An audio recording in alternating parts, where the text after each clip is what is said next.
Fight Club, The Incredible Hulk, American History X. Multiple awards and nominations, including a Golden Globe Award and 3 Academy Award nominations. You might have guessed it's all about Edward Norton. Yes! Yes! The kind of love that I'm talking about, it is absolute!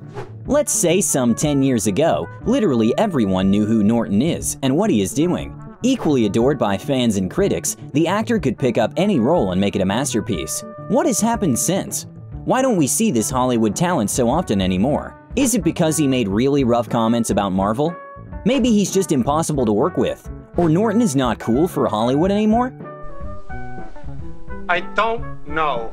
Find this out in our new video. But before that, subscribe to our channel. Am I making myself understood? Yes. Good. You know there are some actors that are characterized by co-stars as easygoing and supportive sweethearts?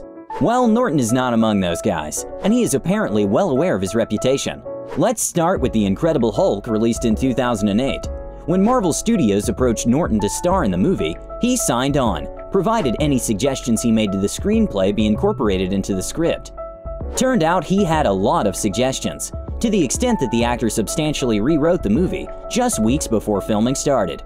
It eventually made Marvel executives hate the edit and order a new one, mostly cutting dialogue and adding more action.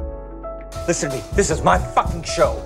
I did the work, I raised the money, I arranged the fucking press. No surprise, when Marvel was picking a Hulk for the Avengers movie, Norton was not much of an option, with the studio stating it clearly that they want, quote, an actor who embodies the creative and collaborative spirit of our other talented cast members. And that actor was Mark Ruffalo. Even years later, Norton took a chance to slam Marvel, saying he was difficult during the filming because he actually wanted a better script.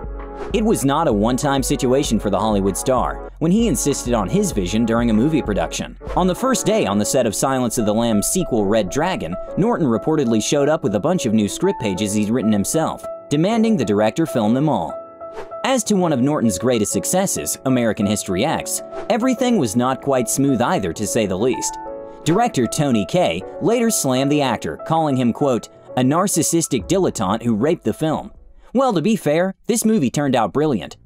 All these unpleasant experiences could contribute to Norton appearing less in blockbusters. However, an equally fair reason to mention is actually the following. It's his own choice. The actor seems to have decided to direct more of his energy to being on the other side of the set, which, as we have already guessed, he is really fond of. In 2000, he directed a rom-com called Keeping the Faith. Almost 20 years later, the world is to see another film directed by Norton, Motherless Brooklyn, featuring Bruce Willis, Leslie Mann, Willem Dafoe, and of course, Edward Norton. As for his acting career, the 50-year-old confesses he's actually not chasing fame. He says, I've gotten more willing to wait for things that feel really strong, as an attempt to make an original piece, or are expressing something that is really unique, or from a filmmaker that I really admire, like Wes Anderson, or Alejandro Iñárritu, or Spike Lee.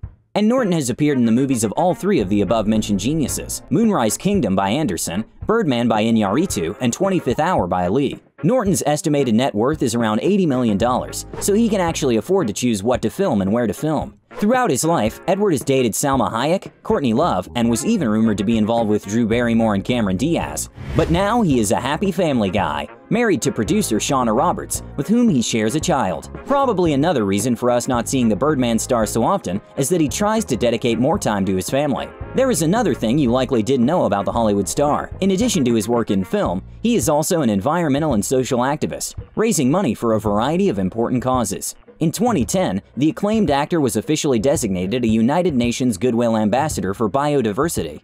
Many people around the world remain totally unaware that the Earth is losing its incredible array of plant and animal life at an unprecedented and alarming rate.